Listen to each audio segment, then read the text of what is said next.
This is deep dish, right? Yeah, but let's get deep. So I'm going deep on both sides. Timothy Hughes, man, finally. Finally, long time coming. We got you here. Yeah. Oh, man. This one to be one of them ones, man. Yeah, man, I'm hoping so. This one to be one of them ones, man. And I'm going to tell you one of my fondest moments of you. And this is when we kind of first met when I came back from China, right? You came up to me and said, hey, man, I was watching something. I think he was watching something of mine or something. Black Americans Making Them Our Stories. Yes, he was watching something, yes. and you was with your son, I believe. So my grandson was there. Your grandson was there, and you was like, "Man, my grandson seen you." Was like, "Yeah, his hair just like mine," type of thing. But like what they did from him, though. Yes. And I'll never forget that moment, man, Yeah. because that's the whole point of when I think of representation and content is just doing things in my own unique way, and not conforming my blackness in any type of way, form, or fashion. It's to hopefully liberate others to do the same thing or feel that power that comes to that, or just know that you can be yourself and look how you want to look and still be successful in life and whatever that means for you. So, man, I'll never forget that moment, man. Yeah, man, the visibility piece is so important, especially in the communities that I organize in. We got, Black and brown constituencies in Nashville and throughout the state of Tennessee. And oftentimes we don't get seen in the same way and with the same nuance as other folks. And so it was great for Caden to see, the brother with natural hair and his locks. He's grown his locks out since then. And so it's great that we have those examples and those role models and people to look up to. Because that visibility is so important. We see it in the stories that get told about Nashville, and there's certain parts of the community that aren't treated in the same way as other parts. And so it's important for us to be seen and be viewed in the ways that we want to be seen and viewed. Man, we're gonna get into a whole lot of black voters stuff. Yeah, we're gonna do a lot of black stuff. I wanna get a little bit of the origin story of what that looks like for you. We know you're a Fiskite. Yeah. And so what was your journey before coming to Nashville and attending Fisk? And like the inspiration around was it a catalyst? Was it somebody? Was it something that really inspired you to be the person and do the work that you do today? Yeah, man. Well, shout out to you, first of all. Long time watcher, first time attendee. I can remember when Deep Dish Conversations and you and I were just talking about it as an idea, and to see how it's grown. Over 200 episodes. It's really an honor and a privilege to be here. I feel like this is, like home. This is a sacred space. It is. It's definitely home. It's an honor to be here and on the show with you. And shout out to you for all the work that you're doing in the community.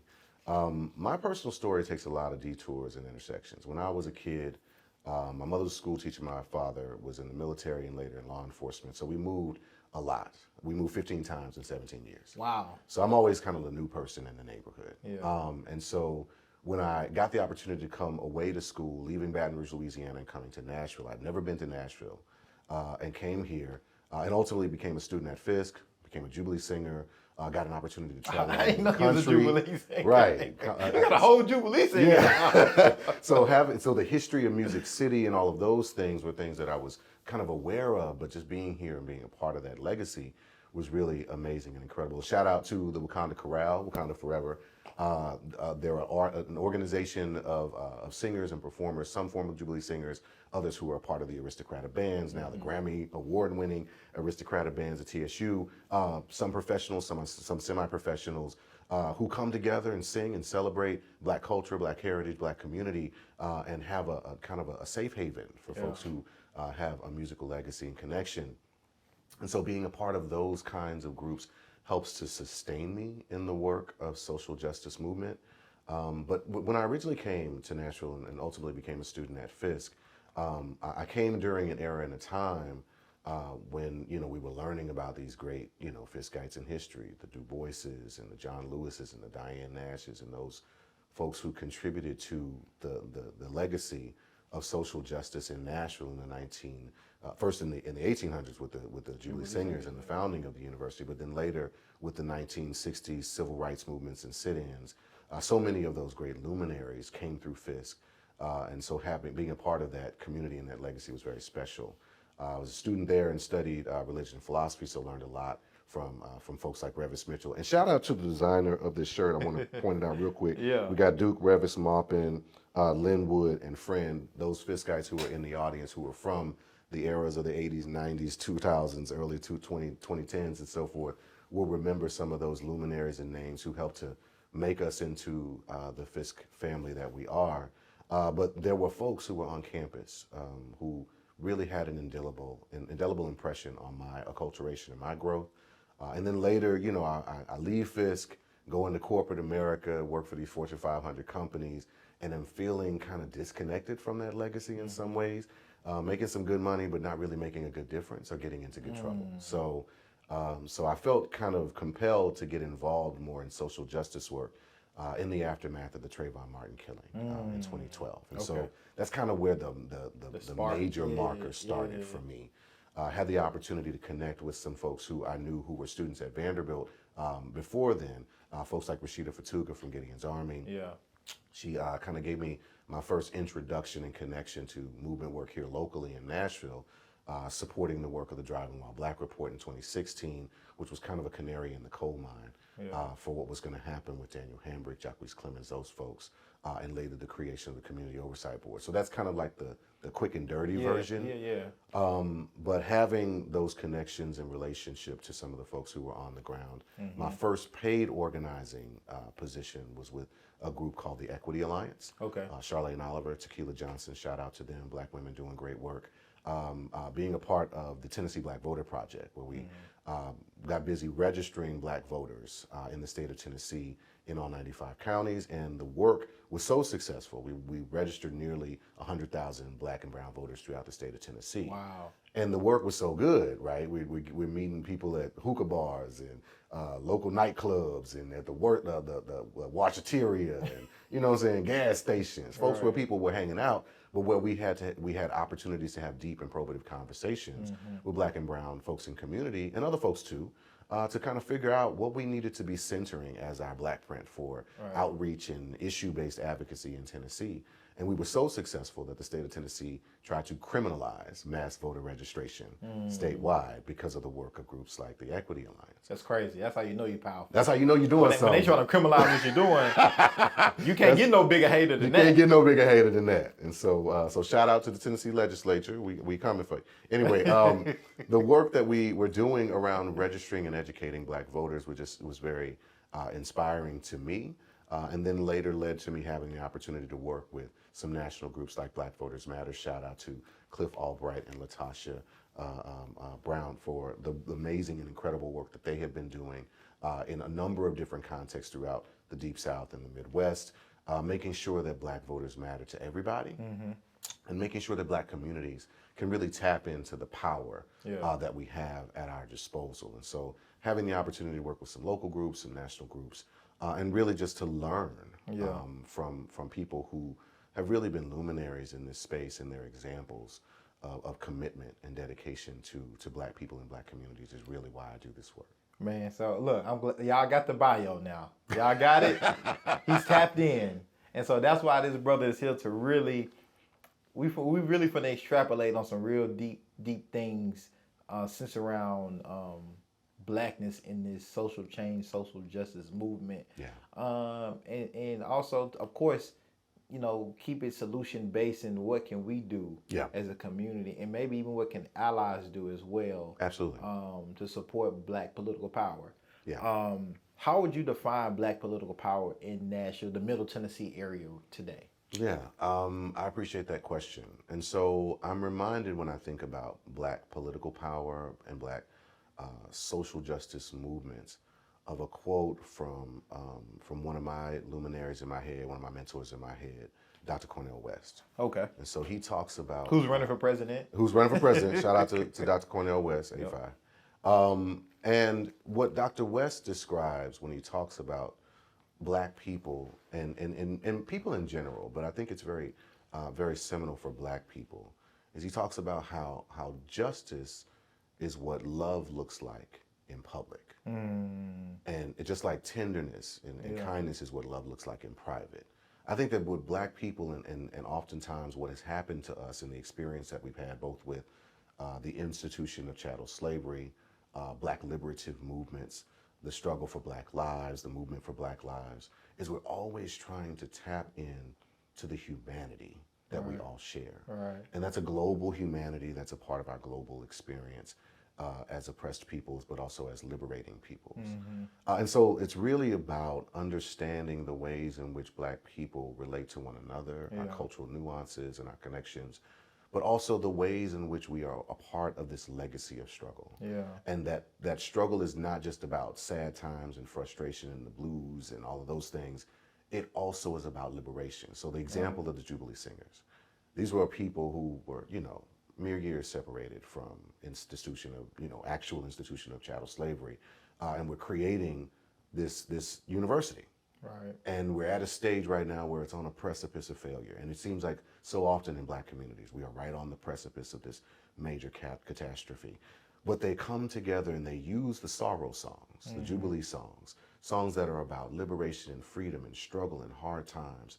And they bring those songs to the masses. Right. And it becomes the first popularized music form that is American made, that is traveling all over the world. The story of how Nashville became the music city and the fact that the Jubilee Singers are traveling on their international tour with Queen Victoria, and the first thing that she says when she hears them, she's like, oh my God, their voices are so beautiful, you must come from the music city. Right.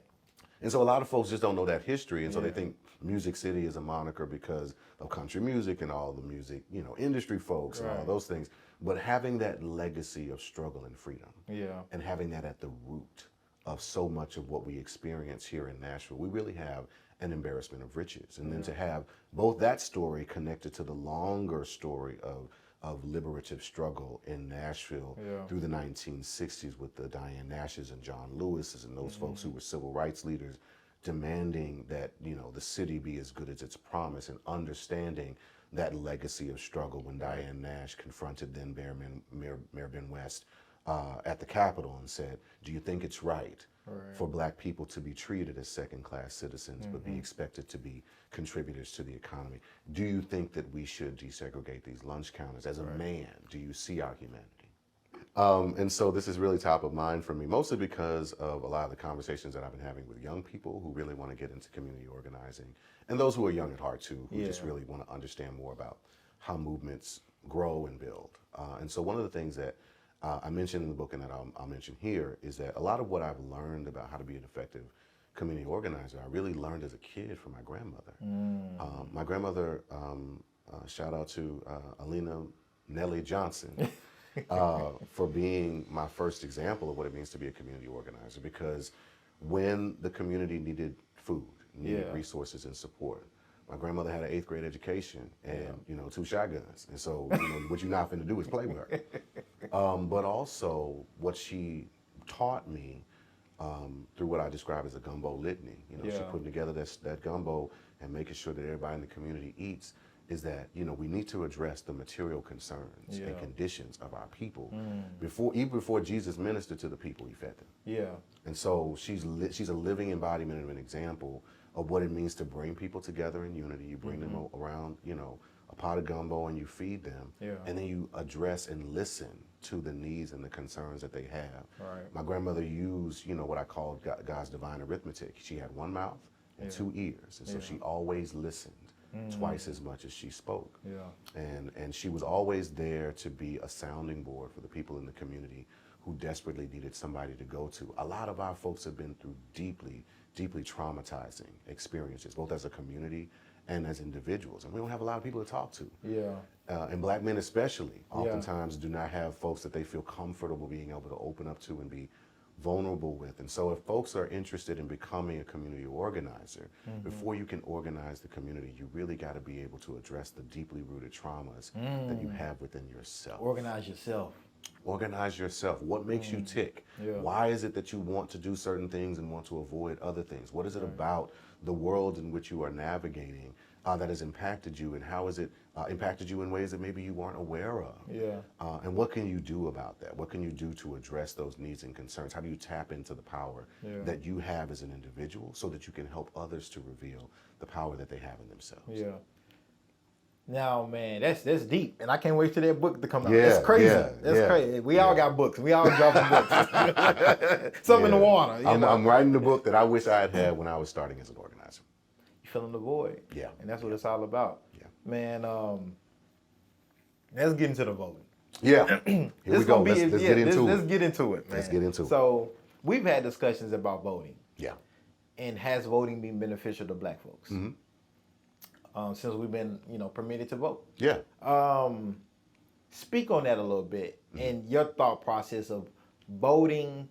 What should people go into the mindset when they're voting? How should they be voting? Because again, it's so many different levels when you're talking about when it comes to black people voting. Right. Because I think we carry so much with that because people literally died and bled for us to have the right to vote. Yes. Does that supersede something if it's not beneficial to you? If you do, so I want us to unpack that. Let's unpack it. And have a mini masterclass on what that means and give something for people to think about. Yeah. When we're talking about voting, and are we voting for tangible things, self-interest? Right. And if it's not into my, skin color of the candidate, all of those things, right? And then I want to pivot and kind of talk about this mayoral election. Yes, I appreciate you setting the stage for that. So, I want to get a couple of things in context as we're talking about let's the go. importance of black voting. So, on the one hand, we've got to talk about the history of how we got to this moment because, we're in this very anti-CRT, anti-history moment. So I want the audience to really be able to get the benefit of why it is that we're coming to this conversation where I'm coming from. So we start at, discussions around chattel slavery and how so much of America's incubation has been kind of in this crucible of oppression, right? So we have all of these multiple marginalized groups and peoples who are coming to this land. First, the indigenous who were already here, right, are supplanted and driven in through genocide and threats of violence by the colonizers who come here, clear the land, take so many of the people away, and there's this, this birth in blood that happens in this country. Right. And then as a result of the transatlantic slave trade and individuals who are brought here, forced to come here in chains to work the land, 400 years of oppression, so much deeply rooted trauma that happens as a result of that. And then out of that trauma comes things like, the 13th, 14th, 15th Amendments to the Constitution, the Emancipation Proclamation before that, various struggles for fights and fights for liberation from indigenous people, other peoples on the land for a long period of time. So there's a long history that we've got to talk about before we even get to the struggle for enfranchisement and voting, particularly for black people. But now that we're here and we're talking about that after the Emancipation Proclamation, 13th, 14th, 15th Amendments, black men specifically having the right, quote unquote, to vote in the United States, but really not really having the opportunity. Because especially in the South, you might try to exercise that right, and you might very, very well be risking your life in doing so. And so after the period of Reconstruction, where there are some gains and some opportunities, some black people even get elected to public office in deep southern states like Mississippi and Alabama and Georgia and those places, but there's this ongoing struggle.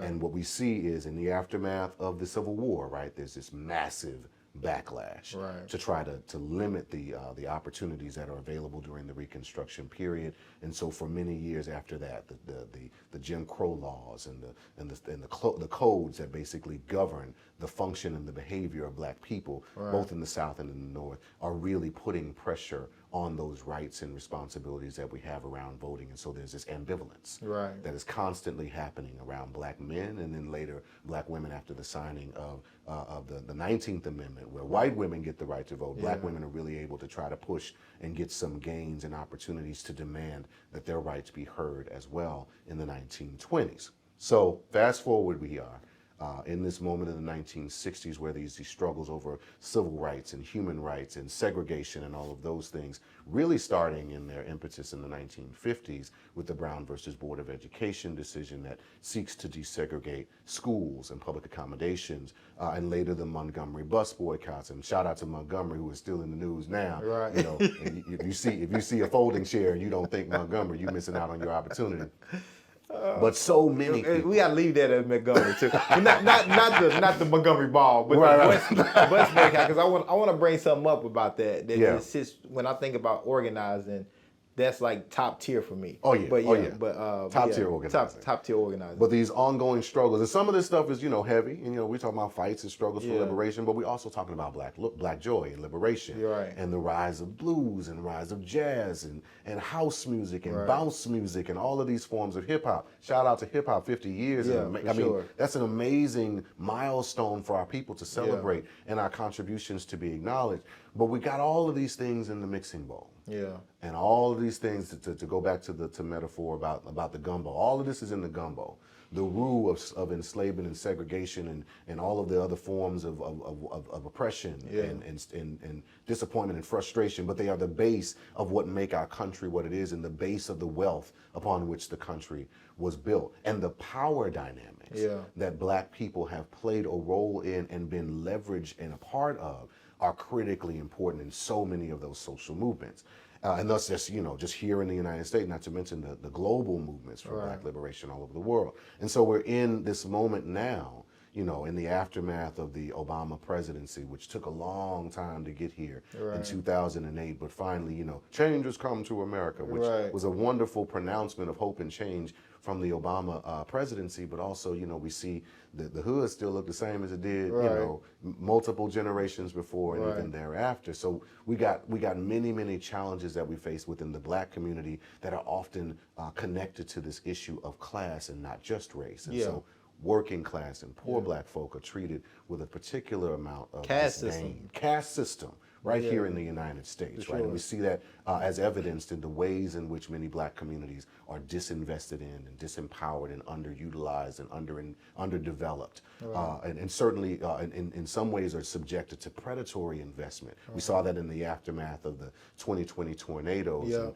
during the height of the uprisings that were happening in the country. They're talking about that happening in Hawaii now. Absolutely. So we see the same kind of predatory efforts being made to displace the indigenous folks from the island and then take over the land by colonizers. And so we saw some of those same dynamics at play in March of 2020 after those tornadoes in North and East Nashville, where folks were coming in and seeing people in a vulnerable position, offering them money and saying, hey, we'll pay you to be able to, start over again. But if you get a small amount of money, there's nowhere in Nashville now that you can live with that amount of money that they were offering. And so groups like the Equity Alliance and Stand Up Nashville, shout out to Odessa Kelly and those folks over there who saw what was happening in their Don't Sell Out North initiative and say, hey, listen, you don't have to sell your home right away. We can try to help you to triage and provide support until FEMA and some of the government agencies can come in and provide you with some additional support. So there's so many factors that have impacted the lives of black people.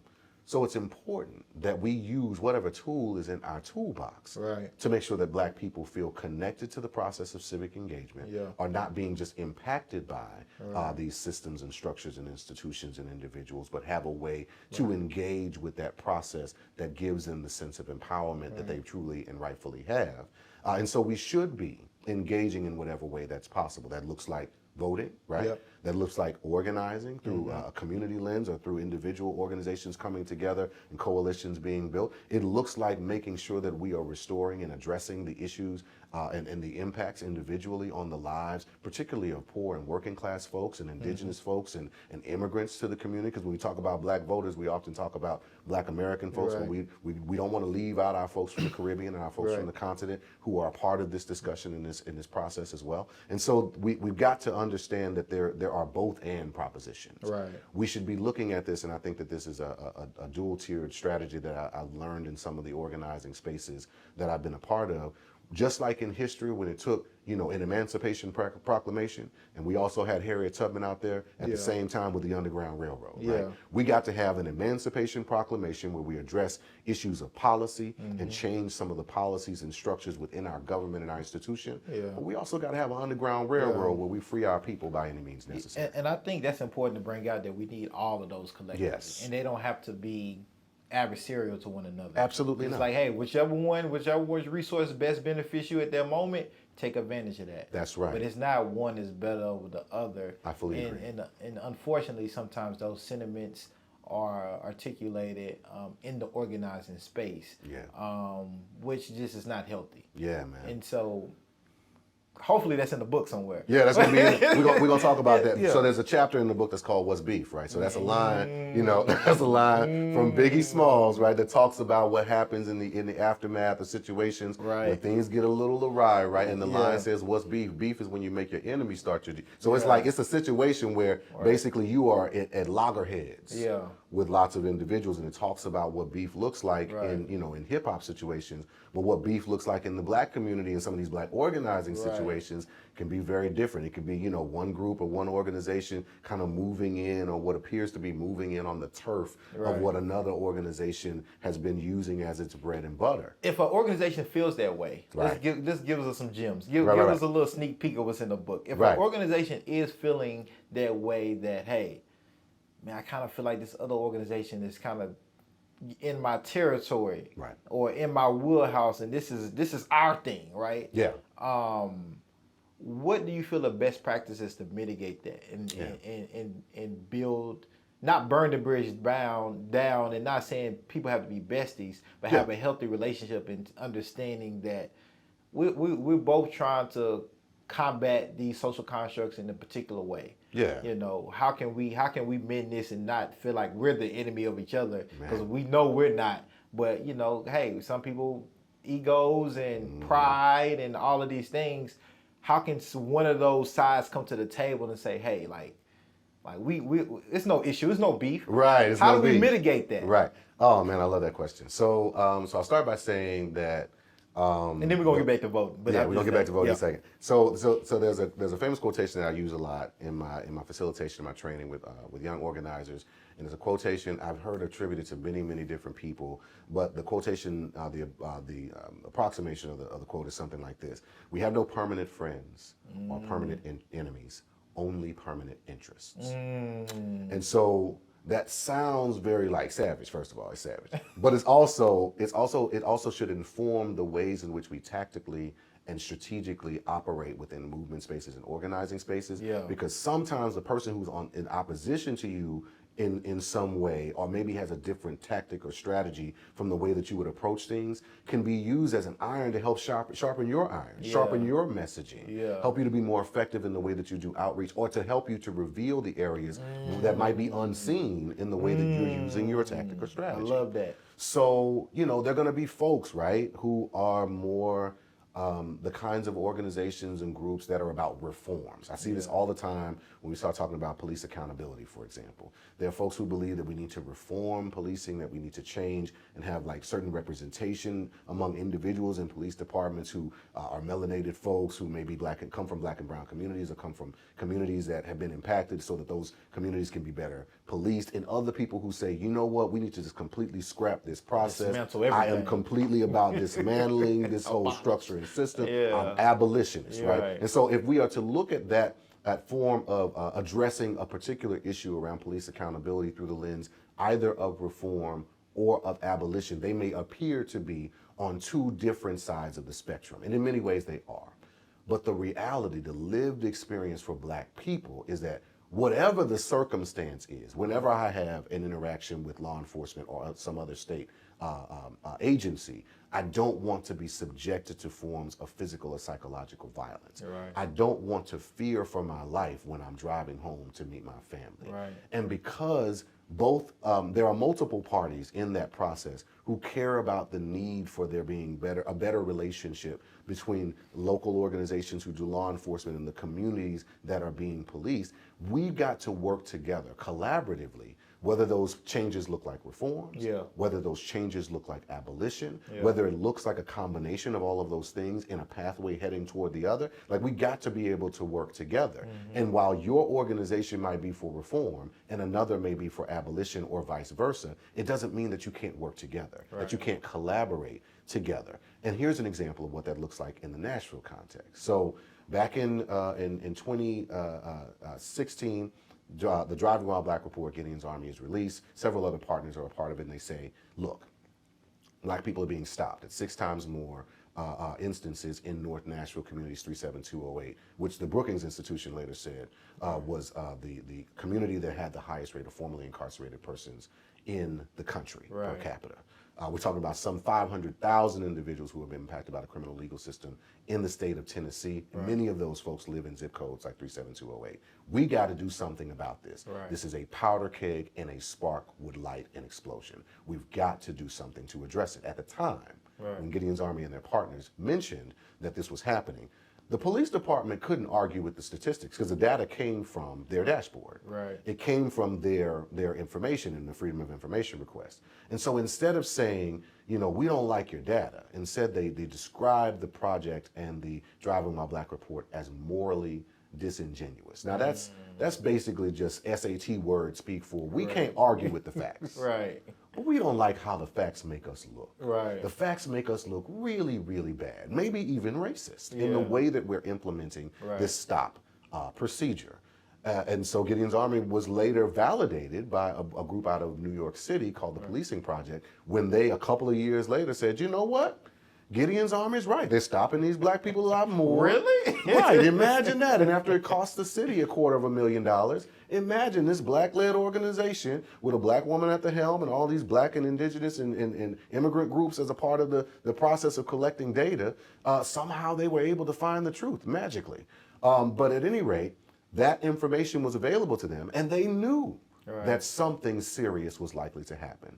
And so very, very shortly thereafter, Jacquees Clemens in, I think, 2017, is shot and killed by a law enforcement officer under very unusual circumstances. And not even a year later, Daniel Hambrick is shot and killed. Same community, same 37208, zip code, same situation. And so what could have happened is what often, I mean, what later happened in the international and the national context with Breonna Taylor in Louisville, Kentucky, and George Floyd in Minneapolis, Minnesota. Yeah. There are these major protests and uprisings all over the country and around the world. People have got to do something. George Floyd's name, Breonna Taylor's name become hashtags. We cannot allow this to continue. Right. And so all of these uprisings are happening all over the country, but here, in Nashville, locally, because of the instances of police violence with Jacquees Clemens and Daniel Hambrick, there were already people coming together from a lot of different ideological perspectives. You had folks there who were former law enforcement officers to abolitionists coming together and forming the Community Oversight Now coalition and saying, we've got to do something about this issue of community oversight of police and police violence and the lack of trust that exists between community members and law enforcement here in our city. And so shout out to folks like Sekou Franklin, who contributed to the intellectual data collection and the crunching of the numbers, making sure that we got all of those numbers right, and all the folks who participated in the Community Oversight Now coalition, Melissa Cherry and some others, who really helped to make sure that we were striking the right chord, bringing together folks from, you know, the Beacon Center participated in the Driving While Black report, and Gideon's, all these groups coming together. And they finally put together an effort as a part of the Community Oversight Now coalition to propose something called the Metro Community Oversight Board. I had the opportunity to sit for a brief time on that board, to participate in that process, which was amazing and incredible. But the Community Oversight Board now is threatened. Is being threatened, being attacked by something called state preemption, which we're going to go through in just a moment. Hey, y'all getting a master class right now. That's a little bit of the book. That's a little bit of the book. That's a little bit of the book. Little sneak peek. I want to double back to the voting. Yeah.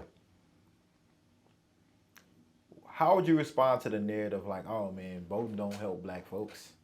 That's a very common narrative that I hear discussed in a lot of spaces that I'm in, particularly in some of the spaces where folks have been deeply, deeply impacted by the criminal legal system and have lost the right to vote. So, and to even giving more context for myself, when I think of voting, I think of how is my group, community, culture, black people, black Americans, benefiting from this as a group, not as an individual, but as a group. And that for me means socially and economically. Yes. Tangibles. Very, very good point. And so that's when I think about the purpose of voting for me, specifically. Yes. So with that, I thank you for that added context, because I think it's going to relate to the analogy that I'm about to use. So when I think about voting in the process of voting, we talked about that history of how black people for so long were denied the right to vote, and then finally got the right to vote, but really didn't have access to the vote because of Jim Crow laws and some of these poll taxes, other things.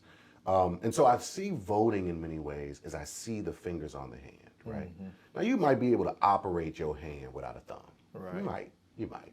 But it's going to make it difficult for you to grasp things because Right. the opposable thumbs for human beings is something that makes us very effective at being able to manipulate and move things, grab things. So voting is like one of your fingers, right? It's a finger on the hand that is used to be effective in actually moving things along and getting things done. But you can't do that just in isolation. If all you do is vote, but you're not educating yourself about the importance of how it is that voting is connected to your rights and your process.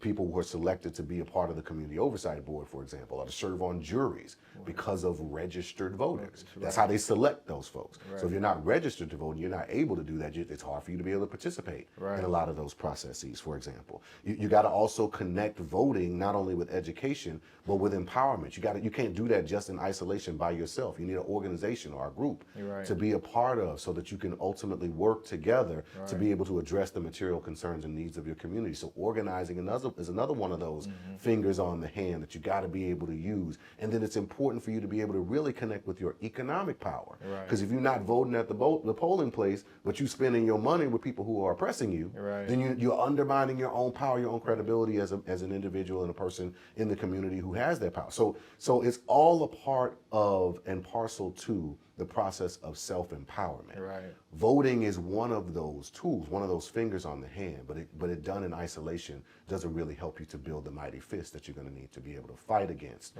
these structures and systems that have been oppressing our people for millennia. When I think about voting, the tangibles, the economics, right? Now we have more black elected officials in elected seats than ever, in the state legislature, local. We it's more than ever because you know opportunities, right? Yes. But things economically seem to be the same. Yes. And some things are worse. Yeah. Home ownership is about the same. Actually, the ownership of land is down. Incarceration is up. We're more educated, but we don't have any more wealth as a group than we had before we were 65, 64. And so how do we get voting or building political power to affect those things as a group? I know you and I can make it as a individual. We can go make $1 million, $1 billion, whatever. We know successful black people. But as a group, we're still in the same, if not worse place than we were when we could vote. That's why you hear many of our elders saying, hey, I wish we could just really go back like segregation. Because we had more. The separate part wasn't the part that was the problem. It was the equal part. It was the equal part. Like we had more. And so how can we, does the system, and this is my thing too, like pouring into a system that I know that's against me, that's not for me, but it's like, but participating in it, how does that all get tangled up? And is it a fixable way to get around it to where we actually see who we vote for be reflected in actually the system doing what it's supposed to do to help black folks specifically, but everybody, but black folks specifically. Black folks specifically, we're talking about. In these social constructs that we're living under. That's such a fundamental question. So I'll answer it a couple different ways. So one of the things that was at the heart of your question is like, so what's really happened because of voting, right? What's really changed? And in a lot of ways, unfortunately, I'm gonna be honest with you, there was an article that I read a couple of days ago that's written, I believe, as a part of the commemoration and continuation of the March on Washington, which will be celebrated or commemorated in about the 60-year anniversary is this year. Folks are going to be gathered in Washington, D.C. Representatives from a few different organizations that I'm a part of will be there in D.C. During the commemoration, and they've described it as a continuation, not just a commemoration of the March on Washington. And Dr. Martin Luther King Jr.'s son, Martin III, has penned an article and a thought piece about what has changed in the intervening 60 years. And sadly, not enough has changed. And so in many ways, when we start talking about the importance of voting, people point to that example and say, see, ain't nothing changed. And me voting doesn't make a difference. It's not important. And I understand both the frustration and in many ways share the sentiment. that people should have about, what little progress has been made. But I want to encourage us to think. I'm a big fan of Black futurism, right? And so I think about the ways in which we vision different possible worlds and vision different possibilities where Black people are able to have and achieve a measure of liberation and freedom. Yeah. And so what I think about is the fact that when we had so little, when we had, when we were just coming out of, or even in many ways, we're still in the moment of, historical moment of chattel slavery. There were those folks who stood up and who fought back. There were the public intellectuals and the muckrakers and the good troublemakers of their time. The Harriet Tubmans and and so many others who were part of that legacy of fighting back. Frederick Douglass, right? Like, so many. They was all doing that same. All during that same time, right? Crazy. Martin Delaney and so many. People who were fighting back and saying that we are not allowed, we're not going to roll over and lay down and allow this system to destroy us.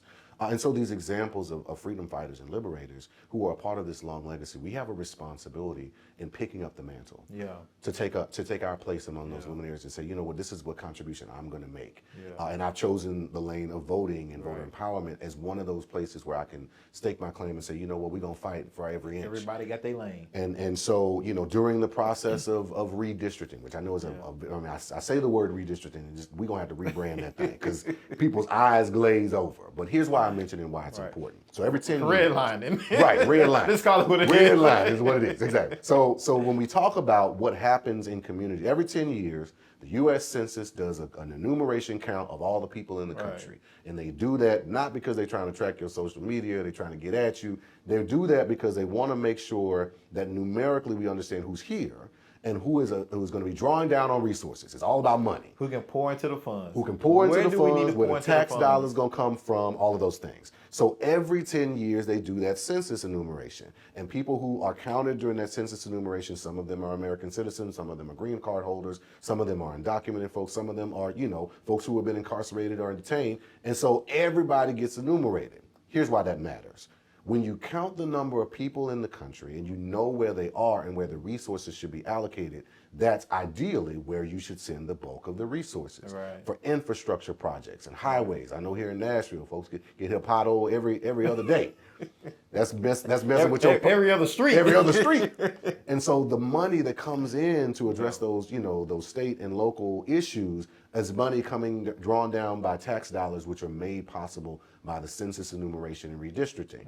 Here's why that matters to the political context. When they draw those lines, you may be drawn into or out of a district that allows you to be able to coalesce with your neighbors to build a block of power. And when they bifurcate those lines and break up communities with cracking and with fracking, with other kinds of forms of undermining the power in those communities, that generally targets Black and brown communities and working class communities specifically. In the Nashville context, that's what happened in our congressional districts. And those congressional districts that then made the city of Nashville, which was one unified district, into 3 fractured districts spread out in 3 different directions, that then makes it more difficult for Nashvillians to be able to elect the representative of their choice. So you don't have as much power, as much influence in Washington, D.C. in the allocation of those resources and addressing the needs and concerns in Nashville as you would have with Nashville being a unified district.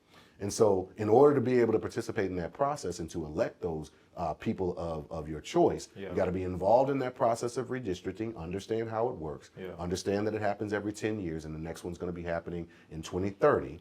And what else is going to be happening around 2030, right? The demographic shift of what is happening in this community, both in Nashville and in the state of Tennessee and in nationally in the country. America is poised to become, for the first time, a majority a people of color community, a majority people of color a country.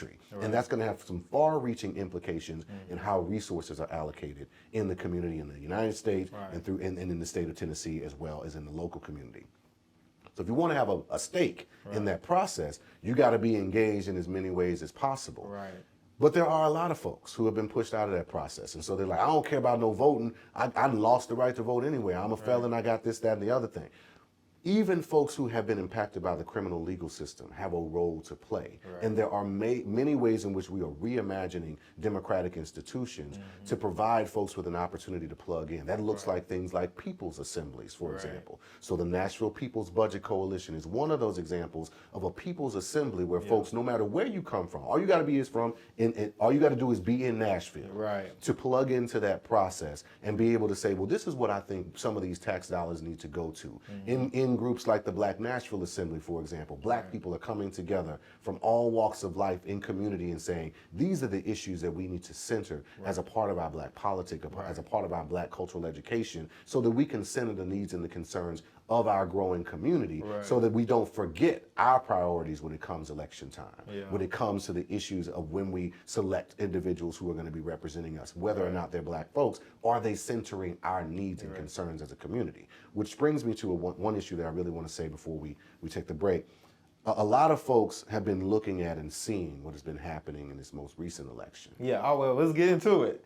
Well, before you get into that, we're going to take a step back. Okay, I want to take a step back. I want to take a step back. Before you get into that, because I think before we get into that, we got to deal with, again, as Black people, when we see candidates a lot of times, regardless of what they are running for, it's like, okay, they're Black. Right? And a lot of folks, because of our Blackness, because of our unique experience, we just going to say, hey, man, they Black, we're going to vote for them. Like Obama, Black, president, Black, I'm doing it. And then what happens, whether it's 2 years later, 4 years later, 8 years later, whatever it may be, we say, damn, they didn't do nothing for Black people. Right, which is a common theme. Like, what did they do for Black people? They didn't do anything for Black people, right? And to even more context, we're in a country that hasn't done anything exclusively to benefit Black people on no type of level, especially a federal level. But that's just, they'll do something for people of color, minorities.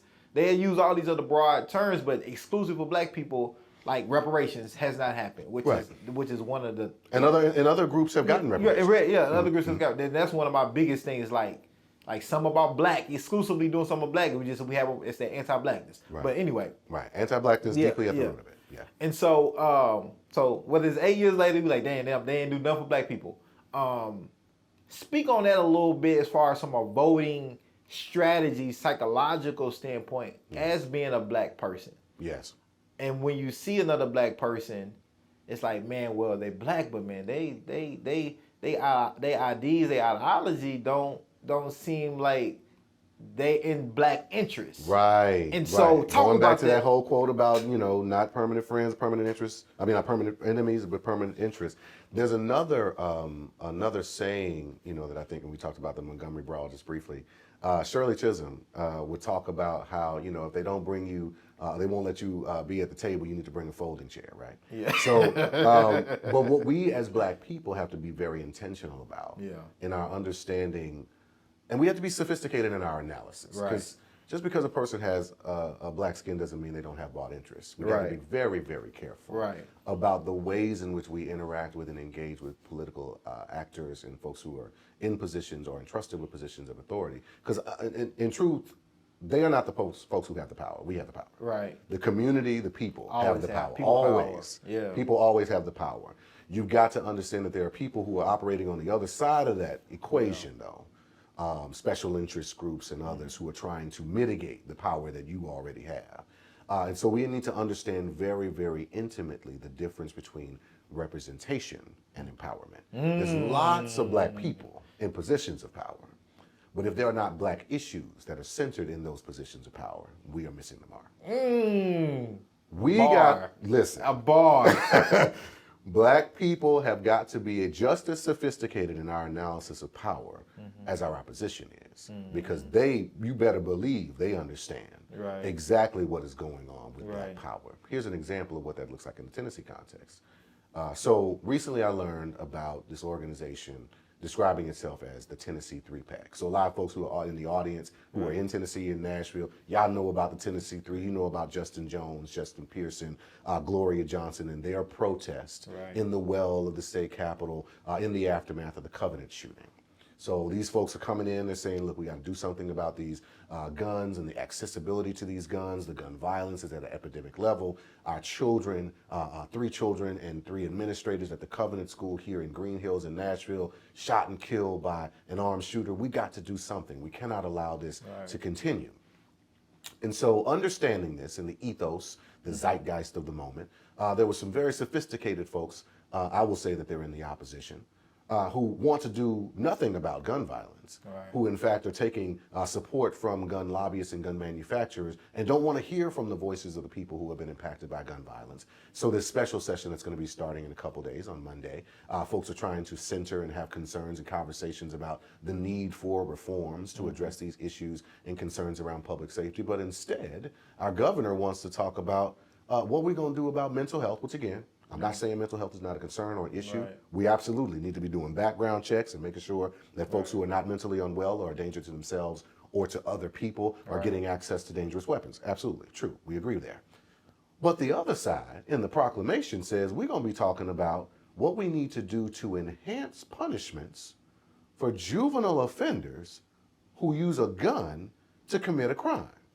That's not what we asked for. Right. We didn't say in an instance where young people are being shot and killed by bad actors who have weapons that what we need to be doing is further criminalizing the young people who have access to these weapons rather than doing something about the access for individuals who shouldn't have the guns. They got the wrong message. They didn't understand the assignment. Yeah, they didn't. The reality was people were demanding that we do something about access to these weapons so that we can stop this mass carnage and these mass shootings that are occurring on a regular basis.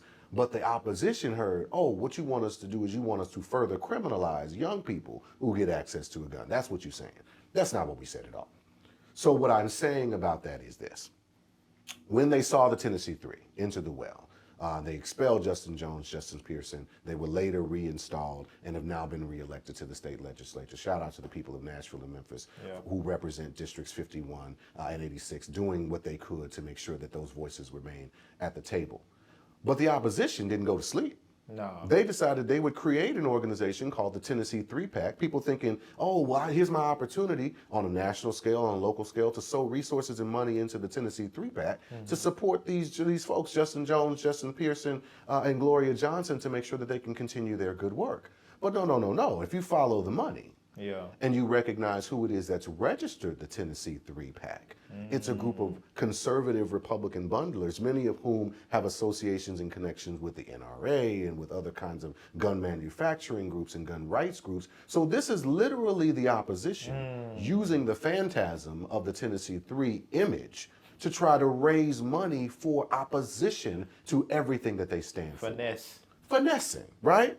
We've seen the finesse all the time. We hear about it in the news, and they often will put a black or brown face on the person doing the finessing, but very often the people who are really doing the finessing, the people who are really using these structures and systems to benefit and in some instances to undermine the power that we are building are folks who are standing on the opposite side of the dynamic that we are trying to create. So it's very important that we follow the money. It's very important that we understand who these actors are, what they're representing, and what positions they actually hold, whether or not they claim to be representing our interests. Because again, we got to turn back to the understanding of the difference between representation and empowerment. Just because somebody say they with you don't mean they really with you. And you got to make sure you always look for the receipts. Don't just look at the seat. Look for the receipts, because you got to see where these people getting their money from and who's really backing them to truly understand what their values are. Oh man, because you coming back. You coming back. He's gonna be a regular guest. We're gonna be back. We're gonna be back. We're gonna definitely do an aftermath show for sure. to talk about. We're gonna do something quarterly at least, at minimum. Yes. Taking everything that you said, and this is kind of why I want us to close on and leave people just thinking. Mayoral election. We had 1, 2, 3, 4, 5 black mayoral candidates. 5 black mayoral candidates. I believe that's right. 5 black mayoral candidates. Right. Now, talk about strategy. We talking about strategy. Talking about strategy. And when we talk about strategy, I know people that sounds like a very fancy word, but when we say strategy, what we really mean is numbers. We talking about what numbers. will be informing the numbers based on how you do the work. Nashville, is a super majority white city. Black people is a super minority. We're not Memphis. Right. We're not Memphis. We're not Memphis, Memphis. 70% black. Nashville's closer to 30%. And when you talk about the people who are actually registered to vote and who engage the process, it's probably closer to like 17, 15%. Wow. Yeah. So, and we, no vote Tennessee. People do not turn out to vote in this state. Oh my God. Or in this Tennessee's 50th in the country Yeah. in voter participation. Yeah. So, there you go. So all that. Ain't but 50 states. Yeah, ain't number 50. So y'all do the math. We do the at math. the bottom. Yeah. We can't go below us. Right. With all of that, we talk about numbers and strategy. With all of that now, if we wanted to even get a black mayor elected, it's hard to do. Hard to do. Damn near impossible. It would take coalition support. It wouldn't just be black people alone. Right, exactly. But do you feel going forward with that coalition building, if we do feel we want and need a black mayor, one that's also representative just not only blackness but ideas and all of the things we talked about just previously, right? Yeah. Number-wise and strategy-wise, do you believe it would make sense for coalition organizations, community to get behind, whether it's a secret closed-door meeting, whatever, get behind one candidate and push him or her? I think it's critical that black people understand, and I mentioned this before earlier in my remarks, we got to understand very, very intimately the importance of centering black needs and concerns in community. No matter who's in the position of power, no matter who is elected to the seat, our interests need to be at the table. Because if we are not at the table, we are likely on the menu. Right. So if we are not centering whatever those concerns are, be they public safety, public education, public health, if we're not addressing the issues of infrastructure, because all of those things are black issue. We got a public housing and a public an access to affordable housing and accessible housing challenge in Nashville right now. And many of the folks who are most impacted by that are working class folks, most of them black, brown, working class white folks. We are all issue-based folks, and we're not just one issue. So the idea of it being just a black candidate who's going to represent those interests is, I think, maybe a flawed analysis. We've got to understand the ways that we center black needs and concerns in community, issues around equity, diversity, inclusion, belonging. All of those things need to be articulated in a way that are addressing the needs and the concerns of the folks who are most impacted. People who are impacted by the criminal legal system need to be the ones who are making the rules and informing the policies around those kinds of structures and systems. If we're not doing that, then we're not really meeting the needs and the concerns of the people. So what we need to be really doing is making sure that whoever is ultimately elected, be it mayor, vice mayor, city council, school board, the local dog catcher. We need to make sure whoever that person is, that they are informed about the needs and the concerns of our community, and that they have a direct way to plug into people who are credible messengers and trusted people in our community, so that they are very well informed of what is important to us. And in that way, we get black issues centered, whether or not we have a black candidate or a black person in that position of power. But I think that what we can't do is we can't allow ourselves to rest on our laurels and allow this to be just an election by election thing. Elections come every 2 years, 4 years, 6 years, I think, for Senate. You're right. Judges are elected, but many of them are lifetime appointments. So 8 years here. 8 years in some instances. So and so what we got to do is we got to make sure that when we're selecting these candidates, or we're putting our money and our votes and our support behind these individuals, that we very clearly, number one, we understand what their platform is, what issues they really are centering in their platforms, and whether or not they align with our interests and our values. We also got to understand the context in which we're operating. So, Nashville is one of those cities, like you said, we're not a majority black city. We're probably a majority people of color city when we talk about indigenous folks and immigrants and other folks. And then we talk about the working class dynamic. We got to have a really good analysis that is very informed in both race and class narratives, so that we can do outreach to the various and disparate parts of our community and bring folks together. Shout out to groups like the Nashville Justice League, the Equity Alliance, and Turk Votes, and the Central Labor Council, who are bringing together those folks who are talking about those race class narratives in a meaningful and powerful way. But we got to do more of that. We've got to do more of that community collaboration to bring people to the table who have the same kinds of issues and concerns around the issues that matter most to Nashvillians. And we got to make sure that we keep lines of communication open with those folks. And we cannot, there's no way of dismissing and throwing away people. We have in our politics very much a transactional kind of situation. It's not relational. Yeah. And much of the organizing work that I do is all about relationship building. It's all about relationships. People don't care how much you know Yeah. until they know how much you care. Right. You got to show up for them when they need you. Yeah. That's why it's so important when things and disasters happen in our communities and we have the opportunity to come together, we got to bring everybody to the table to Yeah. make a contribution. And it's not going to always look the same. I mentioned also that my background is in music. I did some singing with the Jubilee Singers. He was an Now old Jubilee singer. Right. do some work now with the Wakanda Chorale, the W. Krim Singers. What I've learned from that has informed my organizing is everybody can sing from the same music sheet. Yeah. But we all don't have to sing the same part. I'm a bass. Yeah. I can't sing the soprano part. But we need the sopranos part to be strong. We need the altos to be strong. We need the tenor section to be real strong. Everybody's got to bring their strengths together Yeah. so that the ensemble can create a Yeah. beautiful and meaningful piece of music. And organizing and voting and all of the elements of civic engagement Right. are a part of creating the tapestry orchestra. of that beautiful orchestra and chorus and the music that we are singing together. Everybody ain't gonna sing the same part. Right. But we all got to sing together on the same beat Right. from the same music sheet so Right. that we can help make sure that we're all in tune. We all can have a solo. And everybody ain't gonna get a Ain't solo. solo. Everybody ain't gonna get a solo. But it's the ensemble that Yeah. makes beautiful music together. Timothy, man, I really appreciate this, man. And everybody, he's coming back because he's doing these master classes. But We're gonna keep doing We're gonna these. keep doing it, but like consistently having these conversations, talking about voter engagement, what that means, what that looks like from a strategy, from a numbers, but also from a solution-based lens of like what can we do to play our part. And I hope people really grasp that, man. So Yeah. I appreciate you. Thank you. Yes. Flowers given to you. Thank you, bro. And we did it. Yeah, we did it, man. If you will allow me, I'm Yeah. gonna end this. Yeah. The way that I usually end a lot of my talks and trainings with a quote from one of my favorite luminaries in my head. I tell everybody I got these mentors in my head. Assata Shakur, who said, "It is our duty to fight for our people. It is our duty to win. We must love and support one another, for we have nothing to lose but our chains." Thank you.